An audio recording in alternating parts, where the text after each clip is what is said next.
Yes, this is V.K. Sinha, senior faculty member of Pahuja Law Academy. The subject matter is constitutional law, and today we are going to cover some of the important articles of the Indian Constitution, some of the important articles of the Indian Constitution, and this will these articles will constitute an important guideline to those aspiring students who are preparing for judicial services examination. You see, the first important article in this connection is Article 1. Now Article 1 mentions that India, that is Bharat, shall be the union of the states. India, that is Bharat, shall be the union of the states.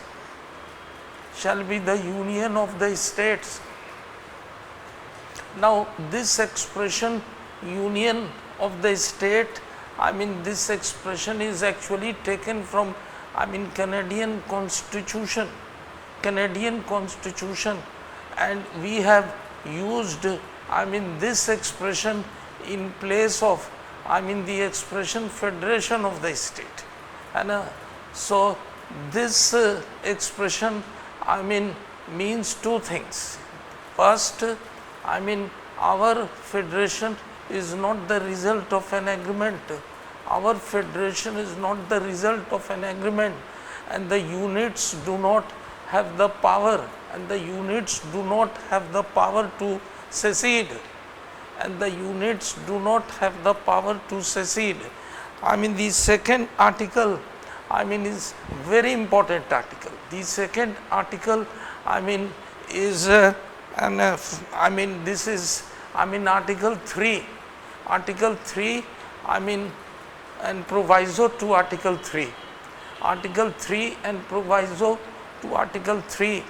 This is this article it actually deals with the reorganization of states and union territories,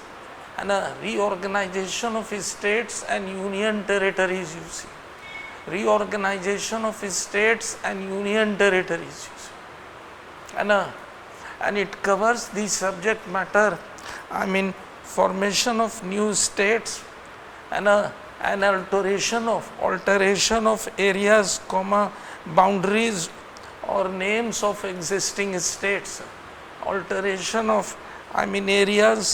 boundaries or names of existing states. So this is the second, I personally feel this is the second important article of the paper constitutional law. The third, which is very important, is Article 13. Now 13 covers three important clauses, you see. 13 covers three important clauses, clause 1, clause 2, clause 1, clause 2, this is clause 1, clause 2, and clause 3. Clause 1 deals with I am just trying to explain everything very briefly, you see, and clause 1 deals with pre-constitutional law, and connected with this clause 1, there are two important doctrines, you see, interpreted by the Supreme Court, and which includes number 1, doctrine of severability, you see, and the second is doctrine of eclipse, you see. And what you have to do, you see, you have to refer to the important case laws, you see. You have to refer to important case laws connected with doctrine of severability and doctrine of eclipse, you see. The second clause is 13.2.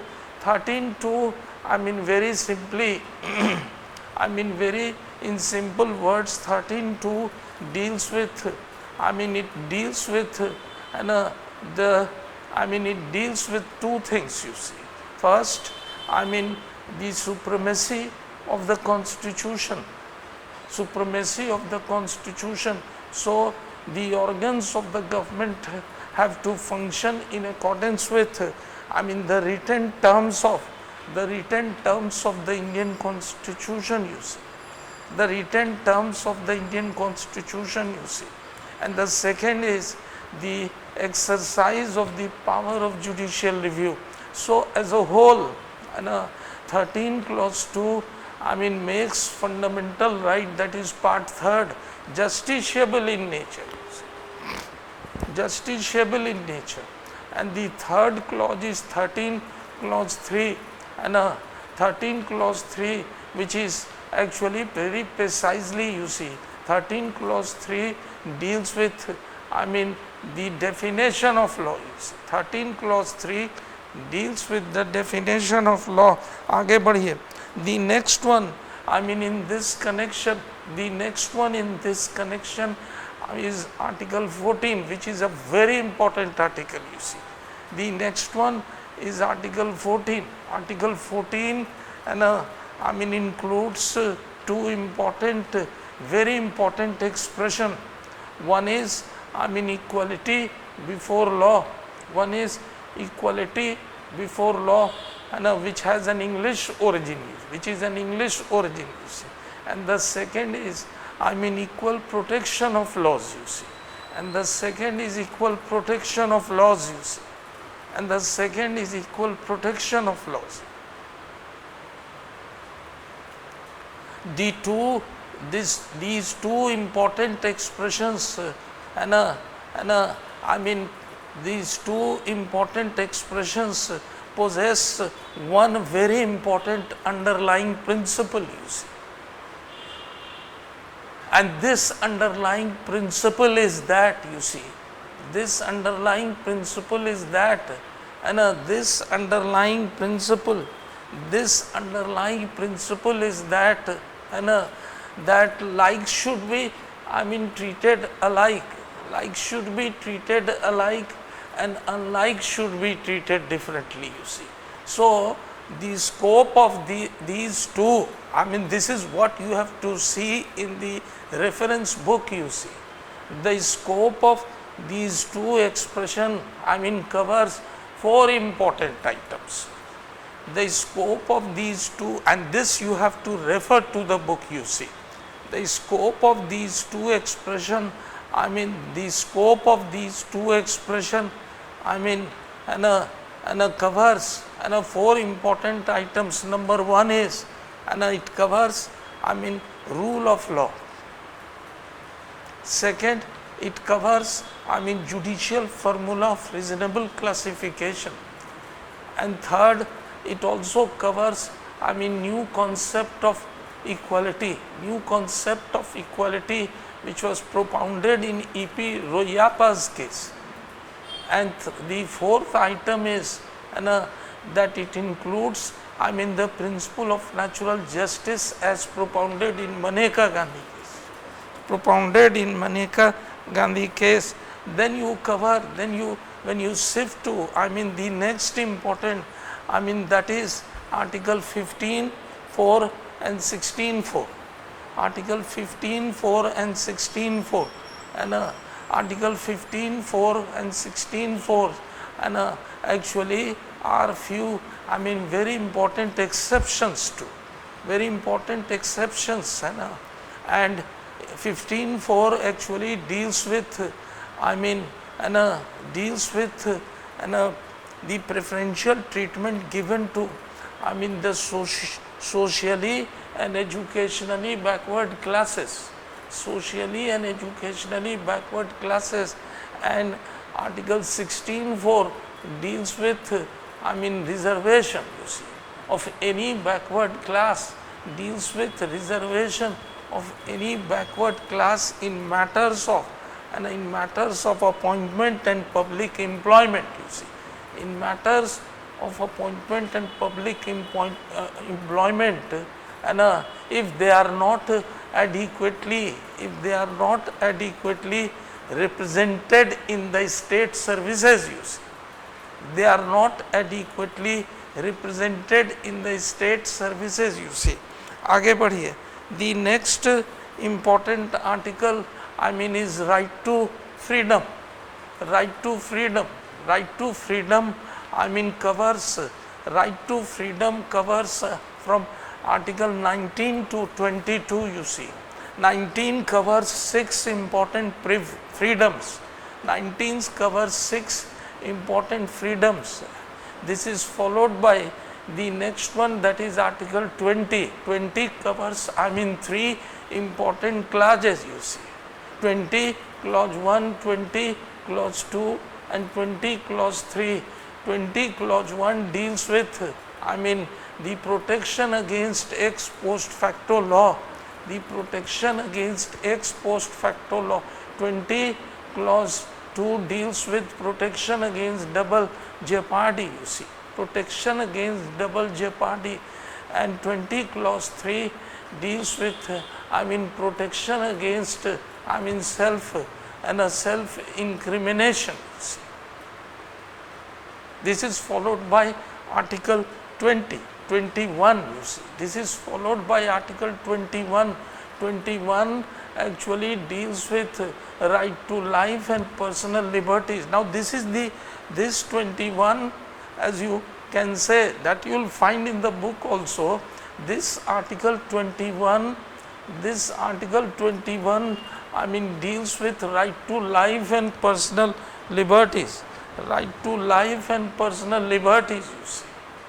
Right to life and personal liberties, you see. And this is the only article, I should tell you, this is the only article which has been subject to maximum interpretation, you see. Which has been subject to maximum interpretation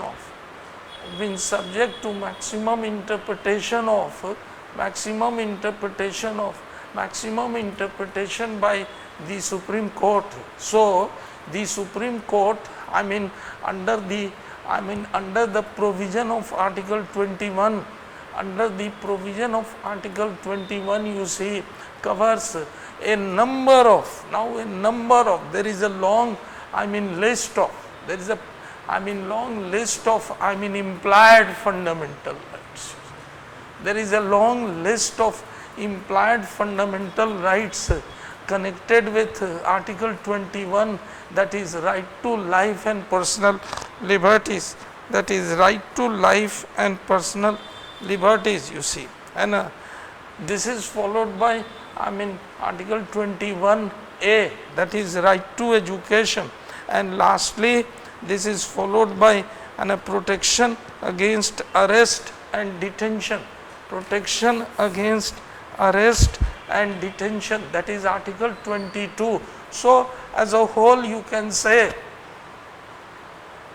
article 20, article 19, article 20, article 21, article 21A, which was included by 86th amendment, you see, and a 21A and article 22, together constitute the right to freedom, you see. आगे बढ़ते हैं तो एक important articles है. एक minute ठहर. आगे बढ़ते हैं तो there is one important article, you see, and this is the last in this session, you see. This is the last in this session, you see. In another session we will cover a few more important articles, and this is article 32 and 226 read jointly. This is article 32 and 226. 32 is considered to be and it was considered by the chairman of the drafting committee, Dr. Bhim Rao Ambedkar, as the heart and soul of the Indian Constitution. It provides, you see, 32 is right to constitutional remedies, you see. 32, provides right to constitutional remedies, you see. And it provides a special legal status to, provides a special legal status to, part 3rd of the Indian Constitution, which is considered to be the Magna Carta of India, you see. Which is considered to be the Magna Carta of India, you see. So under this article, you can, move to directly to the Supreme Court, directly to the Supreme Court for the protection of your fundamental rights under article, in part 3rd of the Indian Constitution. Part 3rd of the Indian Constitution. Along with this article, the High Court has been given the power under article 226. You see.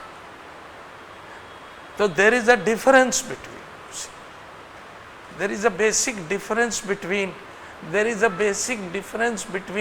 article 32 and 226, you see. There is a basic difference between article 32 and 226, you see. The basic difference is that under article 32 of the Indian Constitution, you can move, straight to, the Supreme Court, and for the protection of only fundamental rights, for the protection of only fundamental rights, whereas under article 226, you see, whereas under article 226, you see,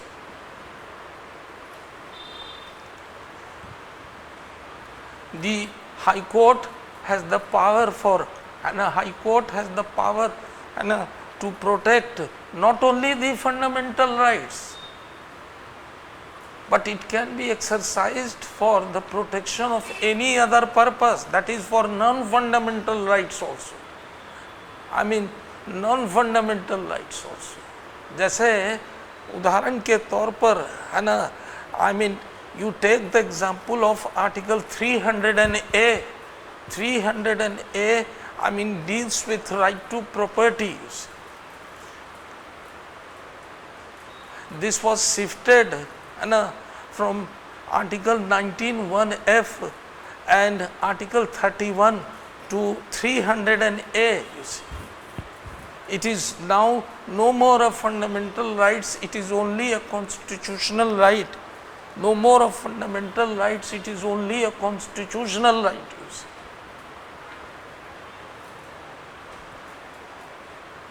Only a constitutional right. You see. So the difference between fundamental right and constitutional right is that for the protection of right to property, which is a constitutional right, the High Court can exercise its power under article 226 and not 32. So you see, these are, in the beginning these are the basic articles. You see. You can say these are the basic articles. These are the basic articles of the Indian Constitution. You see, these are the basic articles of the Indian Constitution which provides the students the basic guidelines. You see, which provides the student the basic guidelines for the study of this paper, constitutional law, which is considered to be the major paper for almost all the judicial services examination. Thank you.